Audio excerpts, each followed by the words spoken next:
欢迎回到新闻大白话。现在乌俄战争全新的绞肉场，难不成绞肉机要出现了吗？为什么？因为大家现在知道，不管是乌克兰，不管或是俄罗斯，双边都在拼最后一把，也就是当我们终局之战走上谈判桌的时候，可以换到多少筹码，可不可以换得最大的失土，或者是能够得到最多的领土。所以现在我们知道的是，乌克兰往俄罗斯的库斯克不断的深入，不断的挺进，不断的前进，但与此同时，俄罗斯也做出相对应的反制，从顿涅茨克这边往红军城再度发难。他们说，现在光是红军城这边每天就超过50场以上的战争，但是乌克兰说没有，我们这边是绞肉机啊。为什么会这样讲？俄罗斯每天至少300个人以上上令，也要不计代价全力的攻击。但是呢，即便很艰困，每天作战，到目前为止，对方推进的速度还是非常缓慢。换言之，有守住，因为对他来讲，守住这个红军城有一个至关重要的地方，也就是当我深入库斯克的目的是希望未来能够谈判的时候，我也占据部分的俄罗斯领土。但俄罗斯现在最希望的是，我能够单点突破，炸弹开花，不止在你的外围持续的骚扰、持续的斩获，与此同时，希望红军城那边可以深入进去。所以，俄罗斯做了什么事情？开始大动作的调动他们所谓的包括火箭弹或者是呢地面部队去对它发动频繁的打击，而其中无人机也扮演了一个关键的要角。为什么？因为它大量的摧毁所谓的电力设备，摧毁所谓的军用机场设备，甚至是呢连行前准备地都在它的轰炸范围内，而这个就造成了非常大问题的影响。为什么会这样讲？因为当所谓的能源设备遭到波及之后，你会发现国际能源署直接说，乌克兰现在损失了2/3的发电力。那各位啊，请问现在什么时候要到了？暖期已经要到了。你知道什么叫暖期？也就是我必须要靠暖炉啊、发电啊、医院啊、学校这些设备都已经遭到严重的破坏跟影响。所以换言之，仗还没打，恐怕冷就会先冷到受不了了。所以呢，他们现在召开了相关的会议，包括连冯德莱恩去到了我们讲的基辅，都说好，那我们欧盟加码350亿元支持你过冬。所以现在对乌克兰来讲，过冬能不能撑过冬天，反而比战事还重要。毕竟如果人的命都没了，还要打什么仗？而国际能源署也在讲说，乌克兰现在确实面对一个非常严重的风险的问题，应该要解决这个问题。但是乌军有没有因此而却步？没有，他一样持续的北上进发，甚至现在大家在讨论到说，原本库斯克这个地方所以入侵的问题到底是怎么办到的？结果竟然说拿到了一份机密文件。这个机密文件里面，俄罗斯说：“我早就知道你有这个企图要来入侵我的库斯克，而且我也一直不停的定计划，想要阻止你进入。结果有没有成功？还是失败了？因为我们讲，一旦你跑来库斯这个地方援助，你会发现，你一援助一进入，俄军想要不断的派后援部队来，就会被团团包围。而乌克兰的战术太灵活了，甚至挺进了哪里？格鲁斯科夫这个地方，所以呢，不断的去切断你的后勤补给，不断的我在持续的往前深入。所以在这个情况之下，俄罗斯有没有进行相对应的反击？也有。当他不断的摧毁了我们讲乌克兰，包括一些特种部队，甚至是呢有一些精锐的装甲旅啊，相关的机步旅前进的时候呢，与此同时，美国在干嘛？美国的私营军队公司正在观察，在后方看，甚至是呢摧毁了所谓的数百个部队跟装备。但是现在有一个问题，反观乌克兰面对能源危机，面对战况焦灼，俄罗斯在干嘛？普京好整以暇。为什么好整以暇？因为毕竟大家要知道，天然气俄罗斯是我们讲的产量大国啊，现在还有这个能耐，说跟中国达成协议，把西伯利亚力量的管道提前拉到所谓的满负荷，输送给中国。而且与此同时，他说我也不像你 NATO 北约一样，还需要这种联盟。我只要跟中国，我们就一国一国就2国，把之间框架搞定，就可以展开军事的援助跟合作。而且各位别忘了，其中里面还有一个北韩在里头。所以对此呢，俄罗斯的外交部发言人扎哈罗娃就讲了一句话，他说西方发的冲突呢，规模可能会现在跟完全不同，甚至是可能会对全世界带来的危险造成更严重的后果。换言之，现在不管是乌克兰，不管是俄罗斯，都在彼此秀肌肉，但双边似乎也不希望冲突持续的上纲。所以，第一，我们就要先问问看我们的厉将军，现在你怎么看待说，不管是乌克兰的策略前进库斯科，或者是俄罗斯的策略猛攻红军城，究竟哪一方可以得到他们想要的战果？库斯科这边啊，虽然说是俄罗斯目前来讲说，我之前知道没有防守到，但是我个人是研判说，库斯科这场战役很明显的叫做这个口袋战术，就是我布一个口袋让你进来嘛。那现在来讲的话，我们看到乌克兰来讲，虽然说这个仗打了1个月哈，可是乌克兰有没有继续往前面推他所要打击的目标，就是库斯科那个核电厂，他没有打到那边嘛。当他没有达到他预期的战略目标来讲的话，那你就陷入敌人的口袋里面。那现在很明显，我觉得库斯科这边就是一个口袋战术。那红军城那边来讲的话，当然是乌克兰最后他必须确保一个据点。当然，这个据点如果说在失陷来讲的话，它后续来讲就无险可守。我们的俄乌战争从开始到现在，几乎每场战争都是绞肉机的战争。我们细数之前，这个从亚速营钢铁厂开始，对巴赫姆特，然后再来阿夫迪夫卡，现在红军城，几乎都是一场都是那种绞肉机的战争。也看得出来，所谓的战斗民族啊，不管是这个俄罗斯或乌克兰，都是战斗民族，他们就是跟你硬拼到最后。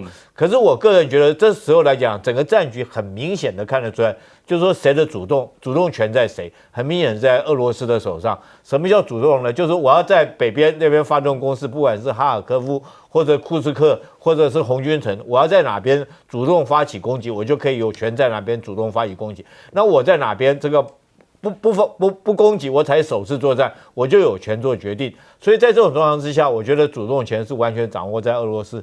战场上面很重要一个原则就是谁能够掌握到主动，谁就有胜算；谁是被动，谁就可能陷于危机。那我个人认为，现在来讲的话，我们不要受美国或者是北约这些国家这些政客所讲的话所影响。那如果从战场上面局势来看的话，现在瑟尔斯基提出来他的什么胜利计划，我觉得那都是很明显的在虚张声势了，希望在后续的谈判桌上面能够获取有利的这种态势。可是以现在来讲的话，双方兵力以及位置来看，我觉得说，我们从这地图上面就很明显看得出来，大概这个乌克兰它限于2线作战，北边来讲的话就是库斯克跟哈尔科夫这边，我们可以把它当作北线的一个战况。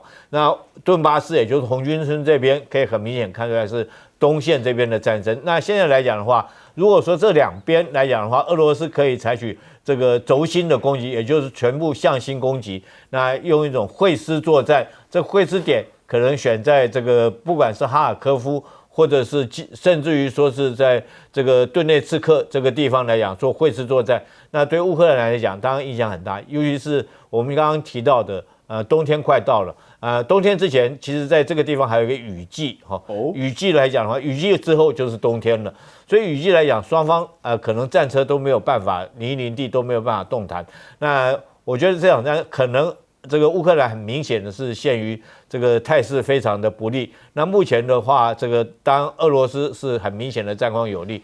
那双方来讲的话，如果说是要上谈判桌，我觉得上谈判桌之前一定是最血腥、最黑暗的时期。在这时候，双方一定会力拼全力，然后在战场上争取有利的态势，以利于后续在谈判桌上面可以有所谈判。但是我个人认为，说是普京这时候不会想谈。他如果说战况有利来讲的话，他可能推到涅伯河都有可能。所以这时候，我觉得普京只是做样，他这时候战况有利，他干嘛要跟你谈？我一定争取我最大的后续来讲的话，争取最有利的状况再上谈判桌。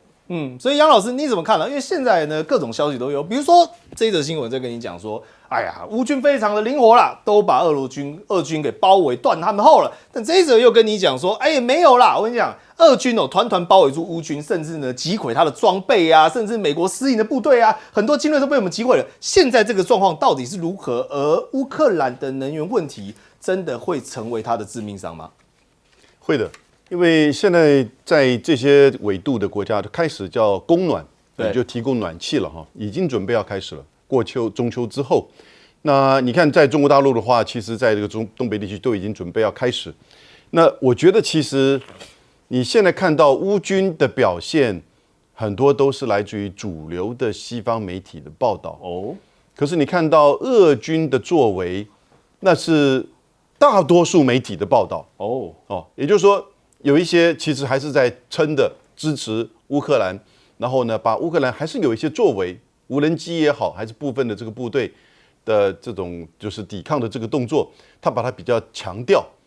所以我们现在看大的这个趋势，因为你要看地图，你要看实际上的战役，其实现在对乌军是十分不利。稍微帮大家回复一点点小历史。冷战刚结束的时候那这个俄罗斯叶尔钦在他的这个谈话当中就有提到，老布希跟他说，我们北约绝对不会东扩。北约1949年成立，只有12个国家，现在32个国家。然后呢，最后在冷战结束之前，最后一个加入北约的是1982年的西班牙。结果呢，冷战结束，北约还在，华沙工业组织当然都不见了，对不对？可是到了1998年的时候，美国让俄罗斯当时叶尔钦的俄罗斯加入到7大工业国家，变成8大工业国家。隔一年，他就让北约东扩。那个时候有谁呢？捷克、匈牙利跟波兰。然后呢，当普丁第一次经过选举2000年上来，被安抚下来。到了2004年，普丁又再一次连任的时候呢，结果呢，2004年7个国家加入，包含许多的这个所谓的三角国。对，那因此当7个国家都加入的时候，普丁就觉得说，美国当初承诺的北约不会东扩，完全是骗人的。就到了2008年的时候呢，结果在摩罗马尼亚的布加勒斯特通过决议，要未来让这个乌克兰加入。那普京就知道完全被骗，所以呢，他就后来拿下了这个乔治亚，因为那年乔治亚发生动乱。你想想看，乔治亚在高加索山地区，为什么2008年北约说要让乔治亚加入北约？这是为什么？就是包围俄罗斯嘛。所以我们一直在讲这个俄乌战争其实是北约东扩所造成。这芝加哥大学的那个米尔斯罕默他一直的主张，我们也都是这个观点。然后呢，当然不讲乌克兰内部的这些变化。现在这个战争面临什么样的情况？美国大选在11月5号，对不对？川普说得很清楚了，他上来会马上结束战争。对，他说在总统当选人的期间，能不能那么快？我质疑。但是呢，我觉得如果川普上来，基本上明年上半年，这个俄乌战争会有一个谈判，会有一个停火。那怎么走还很难讲。那可是呢，如果今天是贺锦丽上来，我觉得1月20号之前不会有什么变化。真的，贺锦丽上来之后呢，1月20号之后呢，他可能会改变。可是上一次他跟川普辩论的时候，当主持人问他说：“你觉不觉得要不要支持乌克兰抗拒侵略，维护民主政治？”那贺锦丽就是说，我们支持民主对抗专制跟侵略。所以我觉得其实贺锦丽上来应该是这个战争会延续，但是会拖在那边，不会让它扩大，会加大欧洲国家以及利用俄罗斯的资产去协助乌克兰继续拖在那边，但越拖会越糟糕。我觉得其实这个战争已经情势很明显，而最后取决于谁做美国总统。所以彬哥你怎么看因为现在呢，包括北约跟乌克兰基本上已经绑在一起了，而中国跟俄罗斯的合作态势也越来越明确。乌俄这个战争，它对于包括美国、对于中国，甚至整个国际局势会造成什么样的冲击跟影响？对，我们看到冯德莱恩看起来非常大手笔没有问题，我提供350亿欧元。对，这样看起来，350亿欧元很吓人，快400亿美金1兆多台币对啊，你以为这是他出钱？这不是，这个是他们是打算用俄罗斯被冻结的资产来付这个钱，可是问题是还没有通过，这是计划而已，懂吗？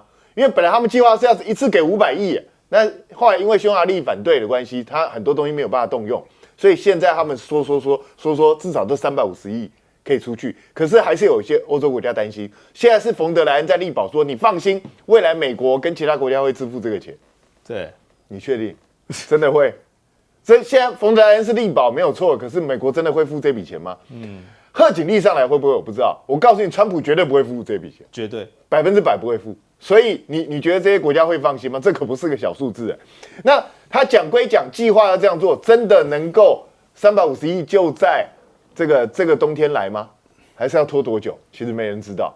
所以这个只是一个信心喊话而已，根本不是实质的立刻的援助。那现在你也可以看到德国啊、北约这几个国家也零零星星的陆陆续续送了一些武器过去乌克兰，可是老实讲，远远不足乌克兰战场上的需求。然后你也可以看到这些战报，好像每天乌克兰都宣称自己又歼灭多少俄军，又前进多少土地，那俄军也宣称自己歼灭多少乌军。其实我请大家去仔细想想，有可能这样吗？双方都赢，会出现这种事？所以大家听听就好。双方当然都是夸大嘛，都在夸大自己的战果。可是一个没有变的就是，红军城逐渐落入包围的态势并没有改变。然后库斯克这边很明显的，最近这2个礼拜，乌军完全没有任何动静嘛，根本就没有在前进，已经被挡住了。那未来会不会被打退？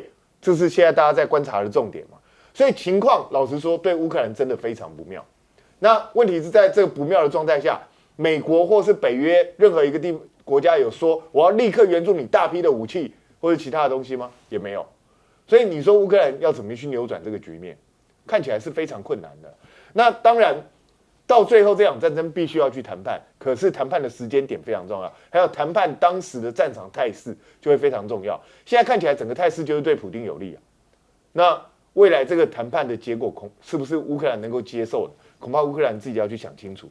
那至于中俄之间的结合更紧密，这是理所当然的事情，因为是美国硬把这2个国家逼着走在一起。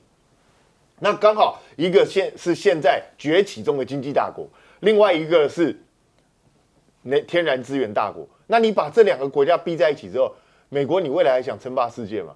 你以为世界还是你美国说了算吗？我觉得美国人真的打错算盘。战争总有终止的一天，但到底是依照人民的福祉，还是强国的利益，恐怕就得好好思考。我们休息一下，进一下广告。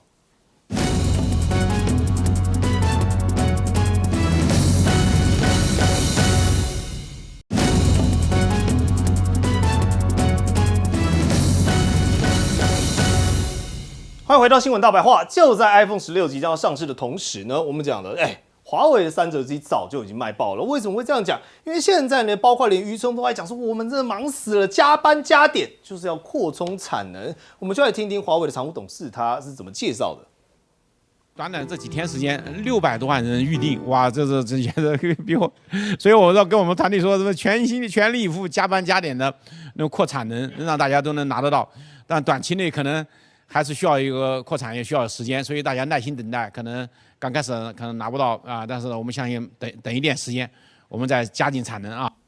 华为的3折机现在到底卖的怎么样？他跟你讲，我们每天呢只要一推出，比如说21号10点08分的时候开放，结果呢预计我们讲9月30号的时候呢会再度完成我们讲的发货。但为什么会这样？因为每天他只要一提出来，马上就被订购一空，每一天一提出来就被订购一空。但是我看这个所谓的发货时程来讲，其实还算快咯。现在甚至是呢连黄牛加价都抢不到。他说我要花2-3万块去加价，直接呢在开售的时候呢想要去抢，结果不好意思秒杀，连加价2-3万也没人要卖给你。他们说反观对比呢 ，iPhone 16的 Pro Max 加价200块，现在呢大家都只想要抢一只手机，就是这一只3折机。但是呢，华为的董事长也坦言说，确实虽然说现在的销量非常好，但是在制造的过程当中呢，受到了非常大的挑战。理由就只有2个字，叫做晶片。华为的副董事长呢，直接就跟你讲说，在 AI 的领域啊，他们当然不会取消，但是现在呢，因为中国受到美国晶片制裁的状况，早已经落后了好几个期程，所以呢，即便先进晶片呢想要靠自己来制造，还是会受到制约嘛。所以如果晶片受到了制约，如果晶片没有办法领先在最前端，那相对应的 AI 产业也是需要最先进晶片的一个大宗，会不会也因此受挫？这变成是当中的一个隐忧。但与此同时，华为放大招，余承东说什么？说我们未来不做 Windows 了，我们全面要用鸿蒙系统，也就是他们自己研发的系统。他怎么讲的？我们来听听看。因为这个美国又新一轮的制裁，Windows PC 可能是就停止供货了，可能是最后一批了，以后只有用我们的鸿蒙 PC 了啊。我们是可以不用美国的这旗舰的，因为我们做到了这种完全的替代。就美国制裁这个造成的，否则美国的旗舰原来用了很多，现在美国旗舰大幅度减少了，是可以完全替代。所以面对美国的制裁现在我们讲中国全面的要所谓的去美化，也就是我们晶片呢不要受到你的压力，不要受到你的依赖。此外呢，我们借我们自己的系统，也用自己的系统，因为现在各位你要知道，包括他们所统计的2023年的季末鸿蒙系统呢，到2024年首季已经增加到17%，甚至是呢会逐渐的超过所谓 Android 也好 iOS 系统，会不会成为自己我们讲大陆？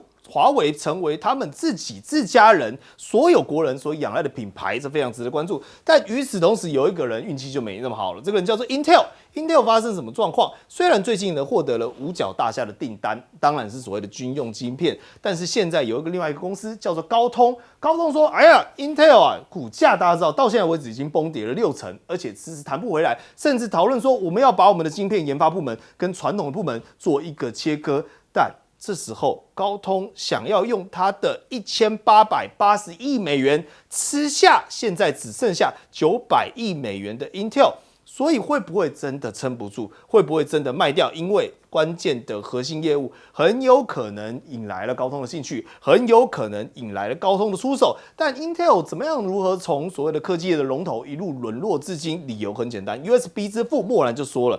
没办法，它就是一家生病的公司，所以呢，当前的问题，当前要解决的危机，就势必得要拆分。所以回头来，我们想问一下永明老师，你对于说现在滑碟机这个3者机卖爆的现象，你怎么看？它会不会对于未来的整个科技业甚至手机市场，成为中国能够杀出重围的一盏明灯？其实从去年的Mate 60就开始，华为已经展现就是被制裁之后它一度在中国大陆的市场从 No.1 掉到10名以外，那现在又回到王座。那现在这样子的一个，不只是新一代，它根本是新的这种划时代的这个产品出来，尽管这么贵，这我自己都买不下。可是如果放到我眼前的，我可能会真的想尽办法，也许要有一支，因为它会改变你的使用习惯，那方便性会增加很多。所以我是觉得，再加上以色列这个摩萨德的助攻，怎么说助攻呢？各位你要知道，还记不记得梅克尔当初德国总理梅克尔他的 iPhone 被美国监听窃听了好多年，在差不多10年前的事情。所以在中东跟非洲地区其实根本就不太买西方系统的智慧型手机因为你会被监听，你会泄露你的地点，那你会不知道这个东西会怎么样。当然你说我不是做情报，但是任何的人你感觉到这种危险性。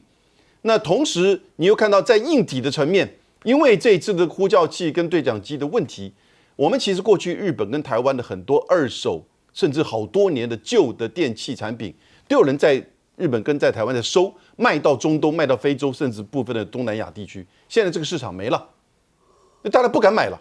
那想要去哪里买？去中国大陆。我朋友告诉我，中国大陆最近接到订单，要求你一定要在中国大陆制造，而且不能用第三国的这个零件。所以一方面，现在是不管你是 iPhone 还是说用 Android 这些系统，同时呢，你在硬体层面都得不到这些中东国家、非洲国家的这个信任。所以华为它现在开始只是在中国大陆，可是鸿蒙系统开始要出海、出国，所以我是觉得未来在整个这个西方跟这个鸿蒙系统之间西方的 iOS 跟这个 Android 会形成一种竞争状态。那这个市场呢？这个市场其实我觉得其实对华为而大也有可为。你光是在非洲，现在那个传音手机是非洲的 No.1， 去年在非洲卖了2800万只耶，对不对？那如果华为做的努力一点，那非洲的市场，我想其实很多人会转 iPhone 而到非洲去。因此你就看到其实变成一种就是这样子的一种竞争，但是呢，地缘政治在做助攻，然后呢，想不到的结果会出现市场上的变化。AI 手机会是下一代的趋势，但现在大家包括中国大陆都在讨论一件事情，就是说我们的 AI 发达产业会受到美国制裁。所以当现在即便有所谓的3折机这样的一个喜讯，彬哥你怎么看？中国如果面对未来对于整个晶片产业的发展以及挑战？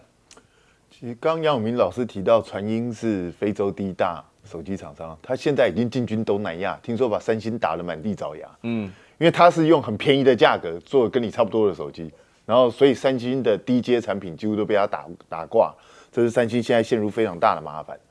那华为这支这个所谓的 XT 这一款手机3折机，老实讲，它其实只是一个宣示性的产品哦。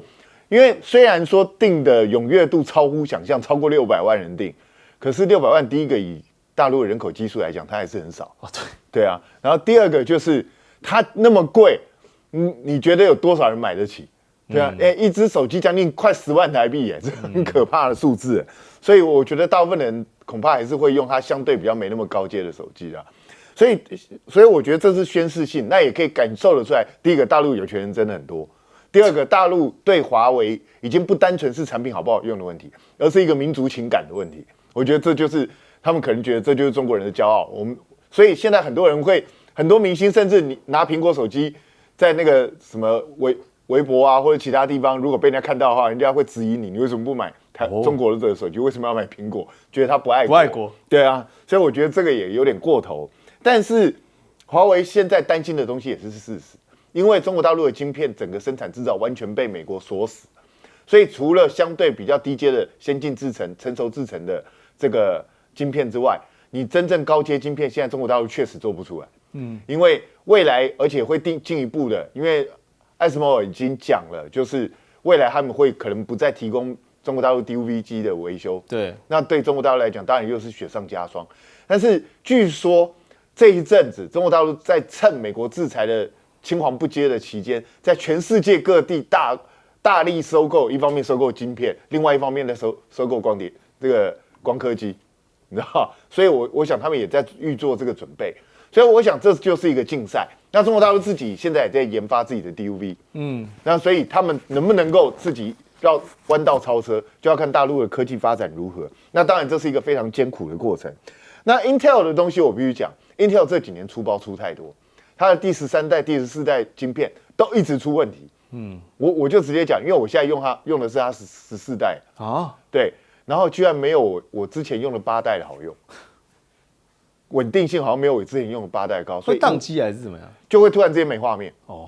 所以我觉得 Intel 真的内部出了整个管控出了问题，不要步上波音的后尘。所以厉将军你怎么看呢？既然我们讲到 Intel， 因为现在感觉五角大厦也是算是蛮相挺的啊，跟他下了军用订单的，但军用的晶片可不是开玩笑的。如今的 Intel， 你觉得真的会面临到被并购的问题，还是说可以借由拆分我们讲的浴火重生？其实我先讲下余承东哈，我很佩服他做这个决定，他不做这个 Windows PC 了哈，集中精力去做手机。你知道这叫做这种智者。什么叫做智呢？智就是事实是知彼己，明利害。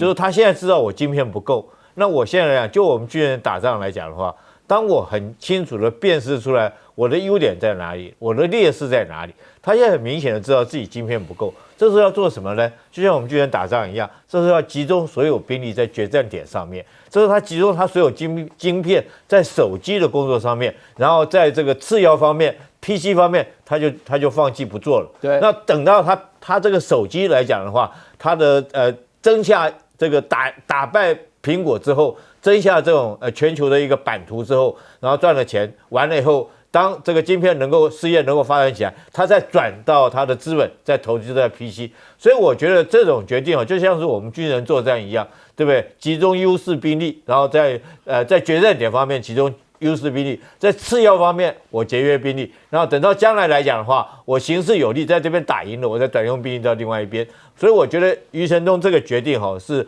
非常有智慧的一个决定，跟我们这个军人来讲的话，用兵作战是一样的。那我讲。这个 Intel 它有2个企业，它2个是什么？一个是制造业，晶片制造，代工业，好，另外一个它是设计，它自己又设计又制造。可是你要知道，我们台积电是纯粹只是制造，代工，晶片制造是要非常的资本集中的一个产业才能够做得出来。那基辛格他自己也承认，他的制造业来讲的话，制造这一块他已经把他的这种设计的这一块已经拖累了嘛，哈。所以目前来讲，高通要买的其实拆分就是要买它的这种设计这一部分要买，然后制造业这边部分来讲，美国的商务部丢不起这个脸了，所以尽量在协助他。我从3月份，我们美国商务部提供了他总共以这个晶片科技法案提供他85亿的美金，另外再给他110亿的贷款。这时候他还要求2个公司去这个采购他的晶片，第一个叫国防部，叫美国国防部要去买他的晶片；第二个他商务部叫谁去买呢？叫亚马逊云端设计去买他的这个晶片，就希望能够让他起死回生。所以我觉得 Intel 如果说这次来讲的话，这个在商务部这种大力的资源之下，对不对？澳元之下，叫国防部也要买他的晶片。叫这个云端计算也要去采购它的晶片。好，可是问题是战争不是只有这一场，但你来看到是俄乌战。来，俄乌战呢，目前最新的战况说，东部战事的部分呢，它是最多袭击发生的方向在哪里？在库拉西夫卡。好，什么地方大概呢，就是在这个红军城的下面这边。那过去一天呢，说俄军在乌东地区总共发起163次的攻势，在这个地方呢是最多的啊。最主要原因就是呢，他们是开始有小部队的方式，5到20人，每隔2到3小时就进行一次猛攻，慢慢推啦，要慢慢把它推进去。为什么？时间不等人，老天爷不等人。来，雨季开始之前，他希望呢赶紧把它往前推到红军城这边来。对于他们来讲，这个地方天气很重要，你要是雨下来，你那个坦克是有可能泥泞走不动的。所以呢，他们现在用小队的方式，慢慢的来前进。可是现在其实在红军城里头开始做的是一个疏散工作，因为呢，俄军不断的炮轰嘛、炮击嘛，那里面呢虽然已经断壁残垣了，可是没有电、没有暖气、没有瓦斯、没有医疗帮助、没有医生，但是不是也已经进入了快要没有政府的一个状态？很多人呢想走，可是他也不知道该怎么样来走，因为桥梁的部分现在都还在吗？红军城失去了一个对外的联系管道，那这对于乌克兰来说，对于俄军他要下一步来说，他们都必须要思考一下该怎么样来做，不要伤及到平民百姓。目前呢，俄罗斯这边的讲法是东部不要停，北部的部分要及时收回来，也就是库斯克的领土。所谓的及时，之前有个时间点叫做10月1号，现在看起来呢，应该是有办法可以在这个时间这边来做调控。可是呢，能不能做到，大家也有人给他打问号。原因是现在英国卫报的讲法是，早在几个月前，俄罗斯这边就知道说乌克兰有可能会去打库斯克州，那为什么那个时候没把它给挡下来？是不是因为俄军基本上士气是恶化，所以才会没能守住呢？到底是士气恶化没守住，还是那个时候故意让他过来，让乌东这边好打一点？这个大家就开始后面要来看看后续发展，再来论断当时的状况到底是什么了。可是呢，对于乌克兰来讲，这场仗必须要打下去，需要西方国家的帮忙。目前看到的是，北约开始有大型的反无人机演习，乌克兰来参加。真的北约要让它能够加一进到体制里面来了吗？是因为普京说今年要产140万架的无人机，所以让乌克兰来这边先练一下吗？法国现在又有动作，换上2000战机呢，说明年年底的时候要来帮助乌克兰打击俄罗斯。好，可是问题是，美国现在的讲法是，我没有办法再帮你了，我没有银子弹啊。什么叫银子弹？就是远程的攻击导弹。等于乌克兰讲说，你让我可以打到俄罗斯境内，五角大厦这边呢，其实不想让他打啊，干脆跟你讲说我就没有了啦，不是不给你啊，我没有了啦。这样的讲法真的会好一些吗？基辅现在持续的在求外援，冯德莱恩现在呢是宣布欧盟要提供350亿的欧元，让他们能够过冬。可是乌克兰人很辛苦之外，欧盟他们自己也很多的欧洲国家也是生活的不容易。我们来看到的是英国了。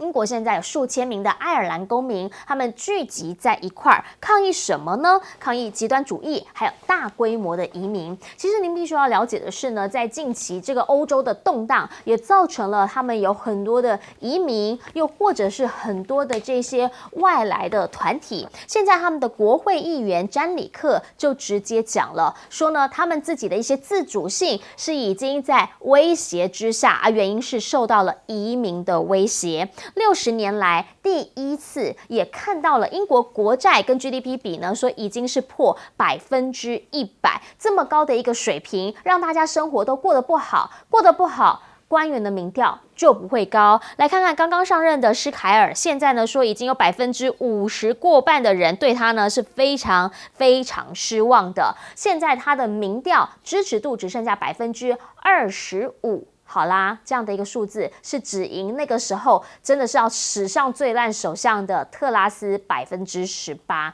那他才当几个月而已，接下来他有没有办法能够平反？重点可能还是在于经济以及在于移民问题了。请教一下亮哥，您怎么样来看这一场俄乌战事？其实影响的真的不是只有俄罗斯、乌克兰，还有欧洲，而前线的部分看起来俄罗斯是真的不断的在前进着。不，因为那个库拉西夫卡已经在顿涅茨克比较下面的地方，对啊，那还包括那个乌克兰反正还有一个地方，然后再往上才是红军城嘛，所以它等于是全面在顿涅茨克整个往前走了，对，因为红军城是比较上面嘛，因为顿涅茨克本来俄罗斯的占领的比例就只有53%，那卢甘斯克是94%，所以为什么大部分的冲突都发生在这一边？而不是在卢甘斯克那边，因为那边他已经巩固了，差不多啊。对啊，所以我觉得这一次他大概就是想把顿涅茨克做一个比较好的把握了，可能占领会超过80哦，那很高。照目前的情况了那另外那2个，比如说赫尔松啦、扎波罗热，俄罗斯的占领的比例大概是70几了，就是顿涅茨克本来就是比较弱的地方，那。本来俄罗斯打下那个阿瓦迪夫卡，我们也没有看到他在顿涅茨克这边要迅速往前嘛，结果你乌克兰去打库斯克，就让他下了这个决心啊。所以我说这个有时候都是自己惹出来的啦。那不然本来就在阿瓦迪夫卡那边他就巩固住了，因为那个地方也打蛮久的啊。那现在变成他有2个目标同时在前进嘛。一个是库斯克，普京下了命令说10月1号要把乌克兰赶出去，对，所以这2个地方其实可能每一天都在打啦，所以你看你每天来主持节目，这个地方都在打仗，这样报告最新战况，因为还没有完成目标啊，对，可是他是真的往前推进，每天都在推进，对，每天都在推进。而且我跟你讲，他的重磅的武器可能也在毁坏乌克兰的公用设施。因为11月冬天就要来了，对我觉得他也在想啦，就是也要让老百姓对你有压力嘛，那目前的民调乌克兰的老百姓还是很强硬这个要撤，我看这个连那个现状停火65%的人反对，最近有做民调是现状停火，所以他们还是。尤其年纪越大了越反对，我觉得这个现象搞不好在台湾也会一样。就到时候如果台海发生冲突那认为及早和谈的可能都是30岁以下的，那45岁以上的都非常强硬，那这个当然是跟你的历史意识有关了那目前乌克兰就是如此所以因为老百姓的反应是这样嘛，所以泽伦斯基就。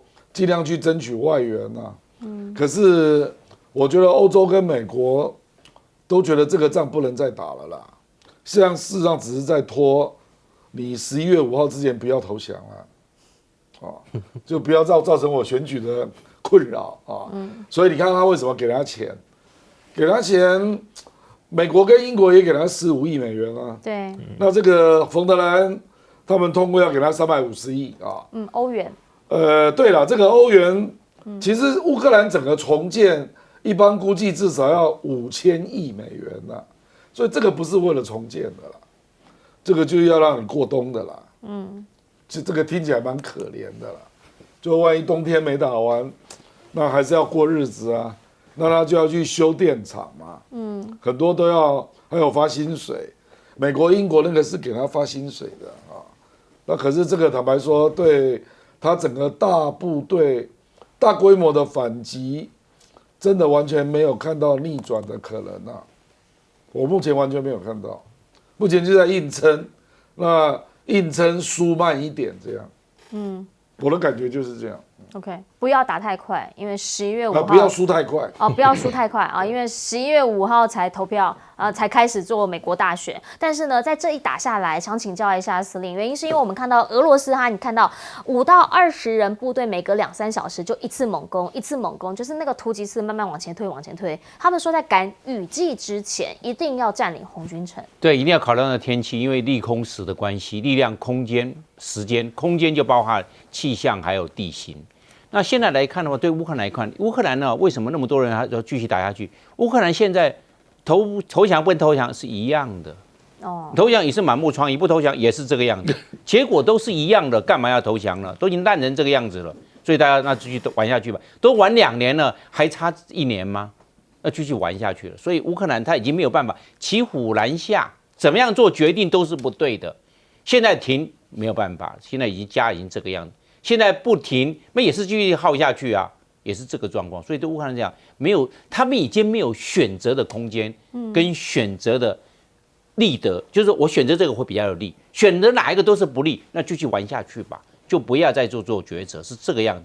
那我们现在来看呢，就是说乌克兰目前状况，第一个，你就算是美国给他这远程的武器哦，能够达到战斗的效果跟战术的效果，但这是全班的战略效果没有办法，你给他个50枚、100枚，那你能够炸50个、100个的目标吗？你被拦截一半，真的送到前线之后，能够发扬火力的剩下30%，那变成这样，那效果是有限的。所以美国也看要不要给你真的能够扭转战局、扭转颓势嘛？效果是非常有限的。对这个整个战局是没有办法翻转，这是乌克兰目前的困境。如果给你这个能够翻转，那我当然我给你嘛。是其他国家，因为给你也给2年了，有没有翻转？其实没有翻转，就丢掉了，就还是慢慢的丢掉，是这个样。另外来看呢，这些战斗跟战术的效果既然是有限的，那现在只能说挂在嘴边，能够延长作战，我们能够撑下去的时间。现在不是能够达到战术的效果，而是撑下去的时间，是抢的，是为了这一个。那你如果是为了这一个，那不是求胜了，那是求撑、求延长，让这个面对这个残酷的结果能够延后，不要现在就面对残酷的结果，我延后面对残酷的结果，看看能不能以偏拖带骗，能够有这些变局。最重要的，乌克兰的目前的窘况，援兵有限，没有援兵。那给幻象2000有用吗？那给幻象2000，我认为幻象2000的效果非常有限，有4个限制。第一个，幻象2000跟应该美国的系统还有原来他所使用的苏凯系统跟米格系统来看，它的空中的管制的条件是不一样的。幻象是幻象系统，幻象系统的管制的条件不一样，你那个频谱都不一样，频谱。你使用的频谱不一样，哎呦，美国是美国频谱，原来的是俄罗斯，因为乌克兰是俄罗斯的频谱，现在你要换法国的频谱，你怎么样去做空中管制？这个你要去克服。第二个，他要克服的是飞行员的培训。我们一想到飞行员培训不是那么快能够急救章，像开车啊或者是开船很快就可以了，飞行员不一样。那这样飞行员他能培养多少飞行员？有多少飞行员？不是给飞机的多少，是你有多少飞行员，能够培养多少飞行员？不是我给你20架、50架，你有那么多的20位、50位飞行员吗？立刻能够上手吗？没有办法，因为飞行员是要慢慢培养，循序渐进，也急不得，你快不得，你快没有办法，这是快不得的限制啊。第三个就是火控系统跟电站系统跟美国的不一样。法国的系统是法国系统，它的系统是独立的，美国是美国系统，而且美国的系统不能装到法国系统上面，不相容，它2个是不同轨道，那个轨距都不一样，是类似这个状况。那第4个就是后勤补给保修有问题，这就是法式系统，你后勤的你那些维修的要更换这些零件各方面的维修的，乌克兰他不懂也要到法国受训，那所以法国派技术代表，派他的专业的经理团队过来帮你维修，这又是问题了。所以给他幻象2000这个 F， 它是算新一代的2000，但是问题是所能够扭转乌克兰的这颓势，效果依然有限。是，请教吴老师。这次这个打库斯克，我们都讲它是声东击西啦。其实他这个泽伦斯基要缓解这个红军城被围攻的这个压力，有点围魏救赵。因为红军城这是交通干线，它假如被俄国拿下来的时候，俄罗斯拿下来，整个顿涅茨克我想就差不多很危急了哈。其实，在这个一开始他们突袭库斯克的时候，很多观察就讲了，你去占那一小块地哈，俄罗斯总共是1700万平方公里，泽连斯基去占那小地方，大概是占0.005%俄罗斯的领土，0.005%。你占那么小块地，你花很多人力啊，好，那这关键是什么？为什么你要做这事情？当然，除了围魏救赵之外，他要告诉西方社会，我还能打，而且呢，他要更多东西，更多军援。果不其然，8月底，美国就给了乌克兰一批军援，包括什么海马斯火箭、防空导弹，好，他给了他标枪、反坦克这个导弹，还有很多迫击炮，还有反电站、反无人机的装置，他给了一堆给他们。接下来还会继续再给，因为我能打嘛。问题是很多观察家，特别在这个《华尔街日报》也指出，其实乌克兰打到现在目前为止，损伤的人数也很多了，战损人数大概50万人，阵亡8万人。那他在花更多的这个人员阵亡在这个库斯克地区，其实对泽伦斯基对乌克兰的整体战争是不利的，因为 John Miller 上面就讲了，你做这个事情只会让你损失更多的人，因为你要更多人去固守那个地方。普丁就说我要拿回来了嘛，我就开始一直丢这个迫击炮，一直丢导弹去把你打，你就会死更多人。战争里面，如果你的伤亡数越高，你基本上是打不赢的。那当然，这整体来看，乌克兰目前的整体的人口结构也在改变啊。华尔街日报也指出了，战前是4200万总人口乌克兰，现在包括跑掉的、战死的、受伤的或不见的，全国剩2900万人，你少掉200-300万人。你整个人口结构改变了，你的所有的工业劳动都要重新做啊，所以乌克兰目前遇到不仅仅是战争的问题，是整个人口结构改变。那你要找出人力来补贴这个缺口啊，不然一个国家你怎么样去运作？不过好在他们说，目前一些乌克兰主要阵地还是乌军还守得还不错，是两军现在乌军跟俄军感觉有一点精疲力竭啦，冬天也要到了哈，那接下来会怎么打？大家都认为说，可以观察一点是，俄罗斯因为他不接受别人军援，他可以要哪边去运用很自由，很有弹性。但乌克兰不是，他现在打到最后，他需要各方的军援，只要某个地方前援军援断了，他就没什么弹性了。所以整体的态势，我觉得当然了，西方社会还是在帮这个乌克兰加油哈，但是对他们来讲，整体还是不太乐观。那我们看这个红军城啊，因为冬天快到了，但目前俄军在前面整顿，他现在占领那个地方叫乌克兰斯克哈，一个城市叫乌克兰斯克，他们在这边重新整队，准备要对红军城进行最后的大进攻。那我觉得这对泽伦斯基的压力又更大了。假如库斯克不能作为围魏救赵，那个普丁识破你的手脚，那接下来红军城是一个看点。是好，其实呢，现在在俄方的部分呢，他们确实很多地方都开始在动作。今天还看到他讲说，我们跟中方之间的关系没有什么军事同盟，我们就是很好就对了。那中方呢？中方现在当然开始要做一些自己的事情了。来看到辽宁号呢，现在进到哪里？进到菲律宾海。他先前不在日本嘛，后来呢往南来到菲律宾海，进行的是舰载机的起降操演。那日方很在意，赶紧派来拍，看看他到底在飞什么样的飞机。此外呢，潜艇部队说也紧急作战画面曝光，这曝光当然就是要让你看看它的实力。里头呢就看到这个实战化的演练第一时间呢就开始了静音模式，等于说啦，它在海底下呢是可以突破层层封锁的，然后呢让它来执行任务，你完全不知道它在什么样的地方。讲到了海，讲到了这一些潜舰，大家当然想到了南海这边，它是不是又要有新动作了？最主要原因就是因为呢，菲律宾前一阵子不是刚刚把他们的船舰给开走了吗？现在说要再派海防舰来先兵暗杀，原因就是因为我不造，我没有，我只是离开一下下，我回来了，宣示他继续对抗中方的主权的决心。而且呢，他还表示了军方、海防、渔业部队都会持续的来到西菲律宾海这边来捍卫他们的领土完整。那你就说啦，为什么先兵礁这么快就走了，只坚持了5个月仁爱礁不是做了20年了吗？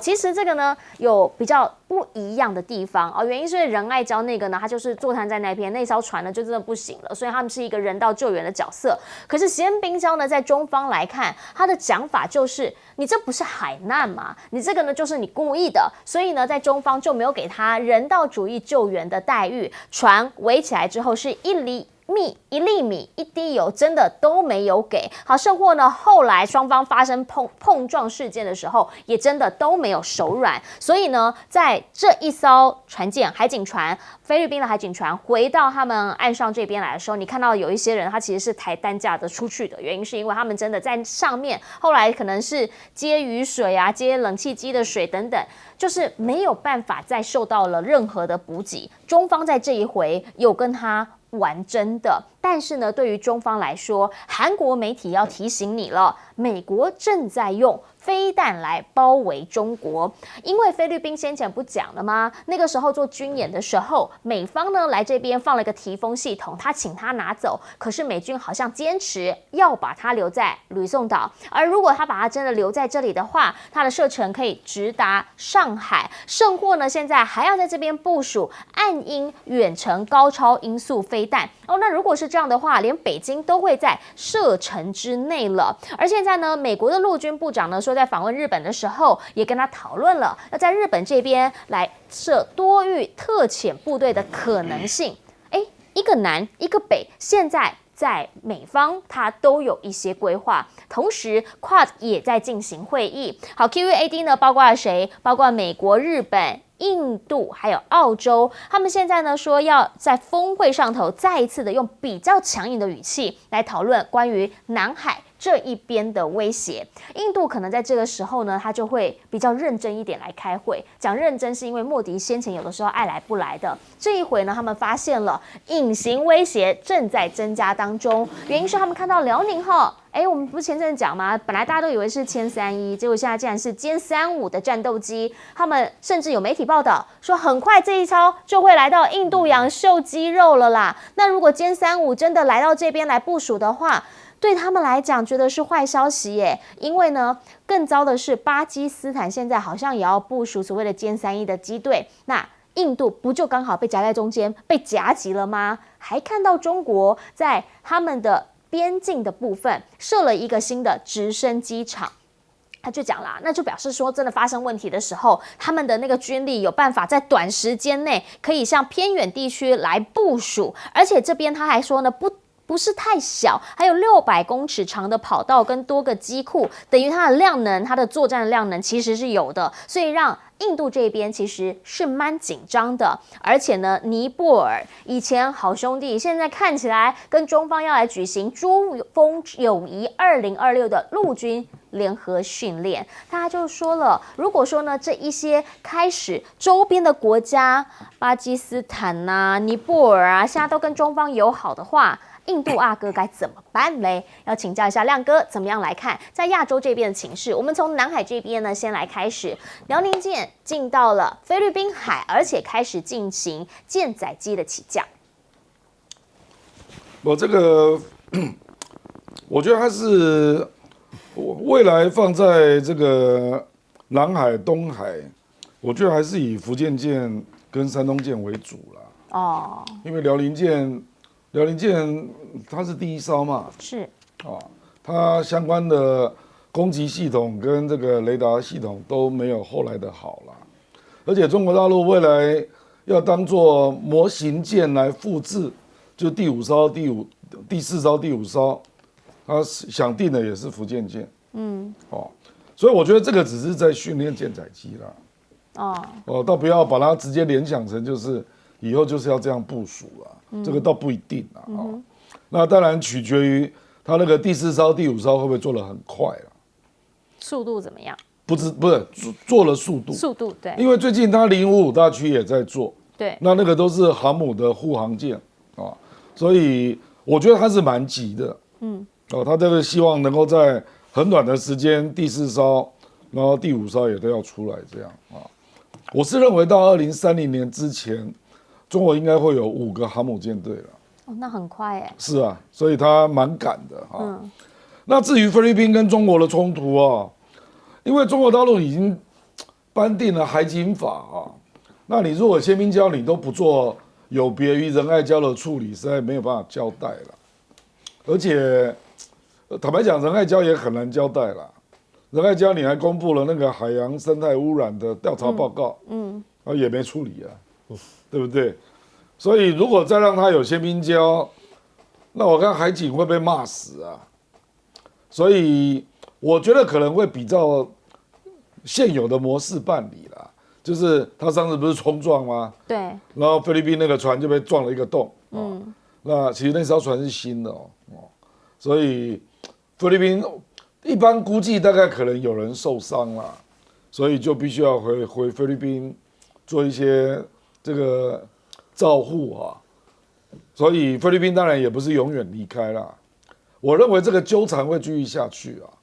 为什么会这样啊？因为我认为菲律宾的军方。美国已经基本上已经掌握了，然后小马可是他认为他这样搞有助于他的民调，所以菲律宾这样的动作不会停止而且美国，因为坦白说了，他在这个整个南海，他现在如果菲律宾再玩不起来的话，他已经没有筹码了，那他必须要。让你南海行为准则始终不能落实啊！那菲律宾是唯一的牌啊。是，好，如果是这样的话，要怎么样来看后续南海的局势发展？我们先进广告，等等回来说。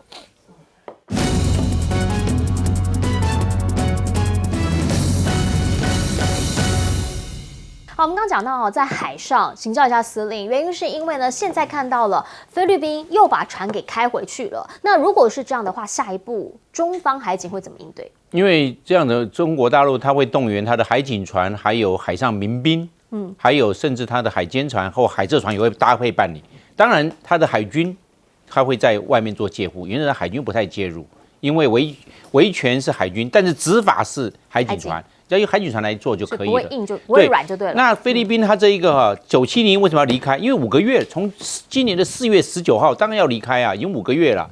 那5个月没有洗澡，因为它没有油，没有油就不能发电，没有发电就不能有那个海水淡化机就不能，你就这样子了。那你还有淡化机，所以不能洗澡，你这淡水就那么多，而且这个9701它50多个人，马德雷3号为什么那个停靠者它是7个人？50多个人食指浩繁，又要吃饭，又要洗，又要那个淡水，要饮水，马上就消耗殆尽，而且压力非常大。他们5个月没有回家，我们不要讲5个月，1个月没有回去，没有看到陆地，你心理压力非常大。